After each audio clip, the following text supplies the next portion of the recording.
est-ce que l'on peut compiler toutes les perversions humaines dans un seul film? Eh bien les amis, accrochez-vous, c'est ce qu'on va voir aujourd'hui avec...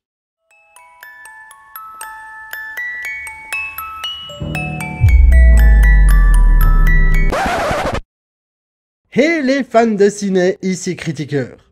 Ouais, bah ça fait du bien de vous retrouver, ça faisait longtemps. Aujourd'hui, on va parler d'un film complètement barré. Alors, au vu de la question que j'ai posée au début, je ne vais pas vous présenter La dernière maison sur la gauche, un Serbian film, ou encore Salo ou les 120 journées de Sodome. Non. Pour ce métrage, on va partir au Japon pour découvrir Visitor Q du réalisateur Takashi Miike. Alors, déjà, quelques mots sur ce réalisateur complètement fou. Né en 1960 au Japon, il démarre sa carrière en 1991 et compte actuellement plus de 100 productions à son actif entre les films ou les épisodes de séries. Prolifique le bonhomme. Réalisateur talentueux et aussi controversé, il officie autant dans les films policiers, les comédies, les films d'horreur ou dans des trucs complètement barrés. N'hésitez pas à me dire en commentaire si une vidéo sur ce réalisateur vous intéresse parce qu'il a une carrière complètement dingue. Il est également connu pour ses métrages extrêmes comme Ichi the Killer, Audition ou encore l'épisode La Maison des Sévices de la première saison des Maîtres de l'Horreur. Et ces films ont aussi fait l'objet de controverses par leur ultra-violence ou leur thématique. Dans le lot, il faut également inclure Visitor Q. Au début des années 2000, la société de production Ciné Rocket décide de produire 6 films sur le thème Love Cinema. Le but est de laisser le champ libre à plusieurs réalisateurs en expérimentant les possibilités offertes par la vidéo numérique, permettant des productions avec un budget moindre et des contraintes techniques plus accrues. Et le 6e et dernier film est Visitor Q. Et laissez-moi vous dire que quand on laisse le champ libre à Takashi Miike, ben ça part complètement aux douilles. Je précise que ce film est réservé à un public réellement averti. Ben moi je vous préviens, après vous faites comme vous voulez. Mais comme ça, au moins, vous êtes prévenus. Est-ce que le métrage contient réellement toutes les pires choses dont l'humanité est capable? Le métrage va-t-il remettre en question toutes nos idées sur la notion d'être humain? En clair, peut-on sortir indemne d'un tel film? Nous allons bien entendu voir tout cela ensemble, mais avant toute chose, ce film, de quoi ça cause? Nous suivons Kiyoshi, un père de famille, journaliste de profession. Souhaitant tourner un documentaire sur la décadence de la jeunesse au Japon, il décide de filmer sa propre famille pour illustrer cela. Entre ses problèmes en dessous de la ceinture, l'addiction de son épouse, son fils violent et sa fille prostituée, l'arrivée d'un étrange visiteur va chambouler cette charmante petite famille. Et là, vous n'avez que la surface. Pour mieux comprendre le métrage, je vous propose de parcourir ensemble ce qui s'y passe. Vu qu'il y a passablement de choses horribles, ben je vais essayer de faire de mon mieux pour éviter les passages que YouTube pourrait ne pas aimer. Du moins, censurer les passages en question, parce que sinon, ça va faire péter l'algorithme. Et YouTube, c'est la rétro d'un film, hein, donc du calme. Tout commence par un homme qui filme une fille de joie avant de s'envoyer en l'air avec elle. Avec quelques sous-entendus et ensuite de manière explicite, on comprend qu'il s'agit d'un père et de sa fille. Non, ça va pas être possible. Ça va pas être possible. On a 12 minutes de film, puis là, ça va déjà trop loin. Non, c'est pas faisable. Moi, je suis pas d'accord avec ça. Non, ça joue pas. Bon, ok. On continue. Le père se prend ensuite un coup de caillou sans raison avant que le titre n'apparaisse. On découvre ensuite Keiko, la mère de famille, pépouse en train de faire un puzzle. Son fils adolescent Takuya débarque et lui fracasse la tronche parce qu'elle ne lui a pas acheté la bonne brosse à dents. On découvre ensuite que le fiston se fait violemment persécuter par ses camarades de classe et que la mère se drogue. Bon ben au point on en est, hein. Et pourtant c'est pas fini.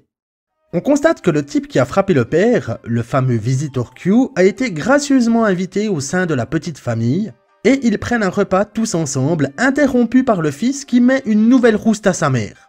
On assiste ensuite à un aperçu de la vie de famille avec des scènes plus lunaires, malaisantes et étranges les unes que les autres. Jusqu'à arriver à l'intervention du visiteur auprès de la mère avec une séance de palpation complètement what the fuck. Et là, tu te demandes vraiment ce que tu es en train de regarder. S'ensuit une scène de repas au sommet de la dinguerie avec la mère qui réplique face à son fils, une attaque au feu d'artifice, et le père qui pète complètement une durite. Et en vrai, cette scène, elle est géniale. C'est même un passage qui m'a fait sourire parce que le père, il est complètement à la masse.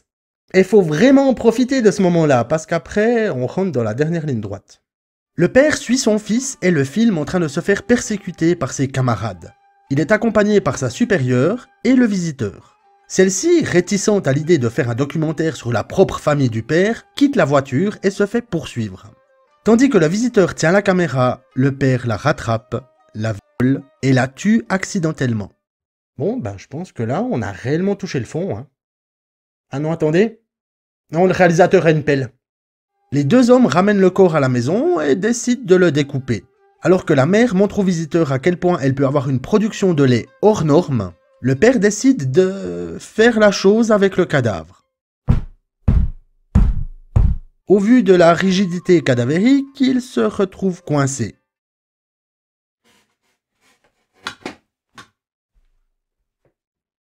Heureusement, sa femme va lui donner un coup de main pour se sortir de cette situation, toujours sous l'œil de la caméra du visiteur.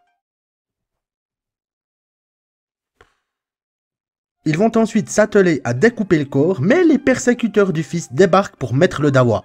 Les parents décident alors de les buter. Ben voilà, pourquoi pas au fond. Le visiteur s'en va, les parents se mettent à faire boucherie, la fille se prend un coup de pierre dans la tronche, rentre à la maison et découvre ses parents dans une position peu habituelle. Le métrage se termine avec la fille accompagnant son père pour le repas.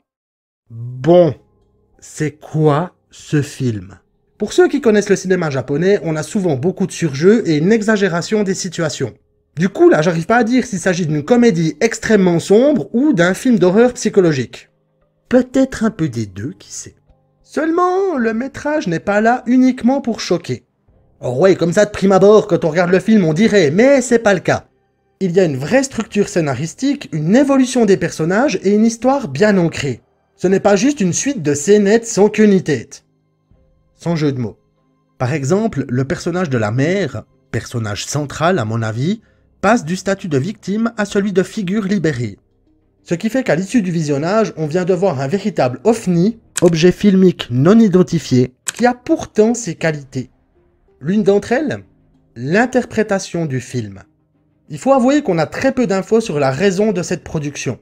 Même le cul mentionné dans le titre, ben on n'a pas le fin mot de l'histoire. On peut notamment souligner que le père veut faire un reportage sur la décadence de la jeunesse, thème également présent dans d'autres films de la même période, notamment l'excellent Battle Royale. Dans les années 90, une crise générationnelle a eu lieu au Japon. Entre crise économique, isolement social et tensions culturelles, la jeunesse japonaise s'est retrouvée sans perspective.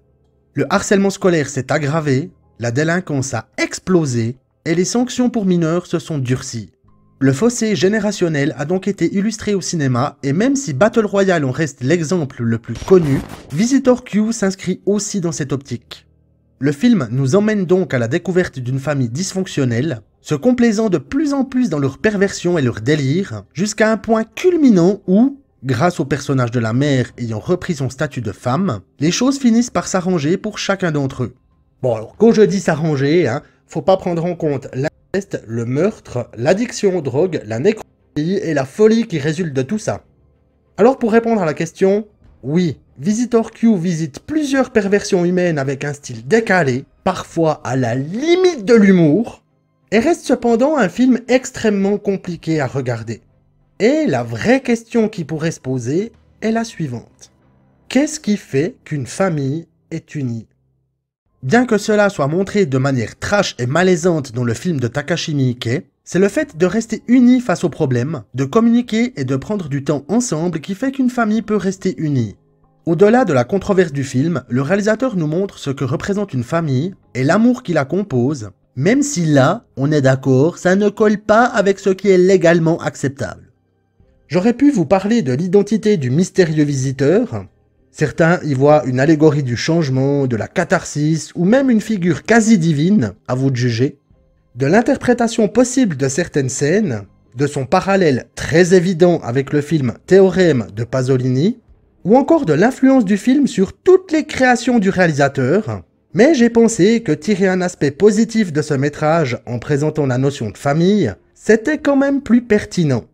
Même si vivre dans une famille comme celle-là, alors moi je passe mon tour. Et voilà, fans de ciné, c'est tout pour ce film. Le visionnage a été une sacrée aventure et je maintiens, c'est destiné à un public averti. Si vous l'avez vu, n'hésitez pas à me donner votre avis en commentaire, et si vous avez d'autres théories sur l'interprétation du film, ben lâchez-vous. N'hésitez pas à me laisser un bon vieux pouce bleu, à partager et bien entendu à vous abonner. C'est toujours un plaisir de partager la passion du cinéma, même si là, ben c'était un peu plus trash que d'habitude. Merci beaucoup d'avoir regardé cette vidéo jusqu'au bout. C'était Critiqueur en direct de votre écran. Prenez soin de vous, à très bientôt pour une nouvelle vidéo, et bien entendu, bon visionnage. Bon, c'est pas tout ça, moi faut que je m'en remette, hein. Ouf, c'est pas évident.